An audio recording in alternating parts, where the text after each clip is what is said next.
আজই সেই অভয়ার মৃত্যু 2 বছর পূরণ হলো, কিন্তু বিচার এখনো নেই। আমি কি বলতে চাই, প্রথমত তো আজকে একদম অন্য কারণে এখানে আসা, এবং সেক্ষেত্রে কিন্তু আজকে নীরবতা পালনের মধ্যে দিয়ে বহু জায়গায় বহু মানুষ সেটাকে স্মরণ করেছেন। এবং আপনারা প্রত্যেকেই জানেন যে প্রাইমারি ইনভেস্টিগেশনের সময় যাতে প্রমাণ লোপাট করে দেওয়া যায়, বিগত সরকার পুলিশ সিস্টেমকে কি কি ভাবে আটকে রেখে দিয়েছিল, বা এমন কিছু ঘটনা ঘটিয়েছিল, বিল্ডিং ভেঙে দেওয়া, যে যে জায়গাগুলোতে চিহ্ন থাকতে পারে সেটা তড়িঘড়ি প্রাক্তন মুখ্যমন্ত্রী মমতা বন্দ্যোপাধ্যায় তার টিম দেহ জ্বালিয়ে দেওয়া, অনেক কিছুই আমরা সবাই জানি। তো ফলত যেখানে প্রচুর প্রমাণ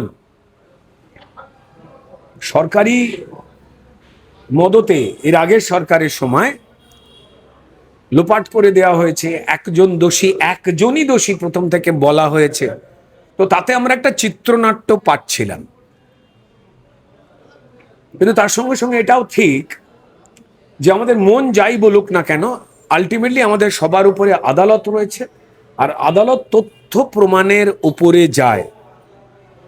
এবং এই আগের সরকারের সময় সেই তথ্য প্রমাণগুলোকে অসাধারণভাবে মুছে দেওয়ার চেষ্টা হয়েছে, আমরা সবাই জানি।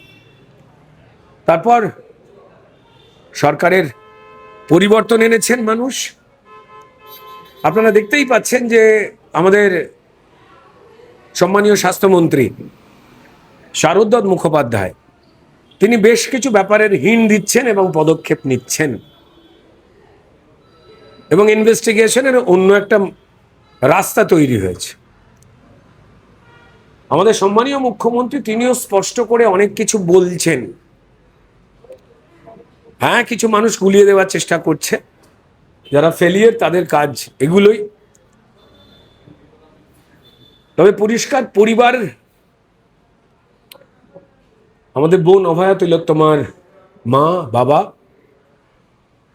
তার সমগ্র পরিবার এবং আমরা একটা সঠিক দিশায় দেখতে চাই। আমরা না আসলে টেবিলে বসে কথা শুনতে শুনতে আমরা অনেক কিছু না বলে দিতে পারি অনেকে। গ্যালারিতে বসে যে প্লেয়ার মাঠে খেলছে তাকে আমরা বলি গোলটা করতে পারলি না, চারটা মারতে পারলি না, কিন্তু কিছু নিয়ম নীতি মেনটেন করে সেটা করাটা কিন্তু অনেকটা কঠিন। কারণ যে দুর্বৃত্তরা এই ঘটনা ঘটেছে বা তাদের যারা সাহায্য করেছে তাদের মাথা কিন্তু খুব একটা মোটা নয়।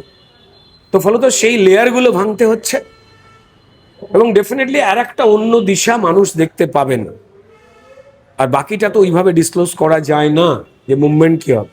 সম্মানীয় মুখ্যমন্ত্রী, স্বাস্থ্যমন্ত্রী তাদের বিভিন্ন রকম কথাবার্তায় এবং ইনভেস্টিগেশনের মুভমেন্ট ধীরে ধীরে যেভাবে হচ্ছে, সুচারুভাবে করতে হচ্ছে, তাতে স্পষ্ট। এবং যারা এই অপরাধের সঙ্গে ডিরেক্টলি আর ইনডিরেক্টলি জড়িয়েও ছিলেন তারাও কিন্তু মিথ্যে সাজাবারও চেষ্টা হয়তো শুরু করে দিয়েছে। অপরাধ করলে হাজিরা দিতে হবে, যেতে হবে। আইনের শাসন এর আগে তো ছিল না। আগের সরকারের সময় মমতা বন্দ্যোপাধ্যায়, অভিষেক বন্দ্যোপাধ্যায় তাঁরা নিজেদের তৈরি আইন কানুন শাসন, তারাই আদালত, তারাই শাস্তি দেবে, এইভাবে মানুষকে তারা ছোট করেছে, মানুষ দেখেছে। তারপরেই পাল্টে যাওয়া পরিস্থিতিতে জনগণের রায় নতুন সরকার এসেছে, এবং সেক্ষেত্রে কিন্তু পরিষ্কার এই আইনের শাসন, এই পরিবেশটা তৈরি হচ্ছে। কে কোন দলের, মতের, রঙের, ধর্মের, জীবিকার সেটা না দেখে যদি কেউ অন্যায় করে তার বিরুদ্ধে তো বন্দোবস্তের রাস্তা দেখতে পাওয়া যাচ্ছে, অর্থাৎ আইনের শাসন এই সময়। তো ফলত সেক্ষেত্রে কে অমিত, কে সুমিত, কে কুমিত ইম্পর্টেন্ট নয়। সিমরান খান লাইভে বলেছেন উনি নাকি মিথ্যে অভিযোগ করেছেন সৌরভ বিশ্বাসের নামে, এতদিন পরে ওনার মনে হচ্ছে, যার ভিত্তিতে সৌরভ বিশ্বাসকে জেল হয়েছে। কি বলবেন? দেখুন, একজন পরিণত বয়সের একজন মানুষ, তিনি ভরা মিডিয়ার সামনে নিজে এগিয়ে এসে স্টেটমেন্ট দিয়েছিলেন। আপনারা সবাই দেখেছেন যে কেউ তাকে ঠেলে দেয়নি, তো তারপর তিনি যদি এতদিন পর হঠাৎ করে, যে মানুষটা টলিউড ফিল্ম ইন্ডাস্ট্রির সর্বনাশ করেছে, তাকে যদি হঠাৎ করে দেবতার আসনে সে বসাচ্ছে কেন জানি না।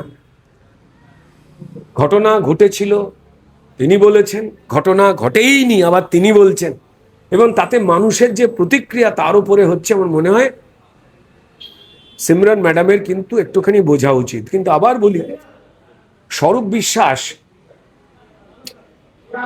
বেল পেয়ে বেরিয়ে আসবার পর থেকে আবার একটা অশান্তির বাতাবরণ কিন্তু টলিউডে চক্রান্ত তৈরি হচ্ছে। সরকার যেখানে নতুনভাবে এই ভয় অত্যাচারের বাইরে টলিউডকে গড়তে চাইছে, সেখানে এই ধরনের ঘটনা আসলে কোনো চাপ তৈরি, কোনো ভয় তৈরি কিনা, এটা নিয়ে টলিউডের টেকনিশিয়ান কেন, পশ্চিমবঙ্গের বহু মানুষ যারা টলিউডের এই লোকজনের বিভিন্ন রকম বক্তব্য রাখানো, আপনারা ভিডিও পোস্টের কালচার দেখেওছেন যে স্বরূপ বিশ্বাস করাতেন, স্বরূপ বিশ্বাসের কথা যারা শুনতেন না তাদের কাজ বন্ধ করে দিতেন, আবার তাদের যারা স্বরূপ বিশ্বাসের বিরুদ্ধে কেস টেস করতো, এই নতুন ঘটনা নয়, তারা ফেসবুকে ক্ষমা চাইতেন, কেউ মন থেকে চাইতেন না, চাওয়ানো হতো। সেই ঘটনা এই ঘটনা এক কি না আমি জানি না, তবে যেটা হলো, যদি এটা এই ধরনের হয়, তাহলে সিমরন পালকে কিন্তু আমাদের মেকআপ আর্টিস্ট বোন বা দিদি, তাকে কিন্তু কেউ জড়িয়ে দেওয়ার চেষ্টা করছে, আমার এটা মনে হয়েছে। তার অসুবিধে তৈরি হয়েছিল মিডিয়াতে, আপনাদের সামনে এসে তিনি বসেছিলেন হাউ হাউ করে কাঁদতে কাঁদতে, তিনি বলেছিলেন, শুধু তাই নয়, ওই আলোচনাটা এখন হচ্ছে না, তিনি বলেছিলেন যে বন্দুক দিয়ে মারবার জন্য লোক পাঠানো হয়েছিল, আপনারা তখন সবাই ছিলেন। তো কোনটা সিমরন পাল বলবেন আর বলবেন না একজন পরিণত মানুষ হিসেবে, বা তিনি তার ধারণা পাল্টাবেন বা কিছু পাল্টাবেন, সেটা একান্ত তাঁর ব্যক্তিগত ব্যাপার। বিভিন্ন নাম নিচ্ছেন, এখন এই নামগুলো কি কেউ নেওয়াতে বলছে তাই তিনি বলছেন, এটাও জানি না।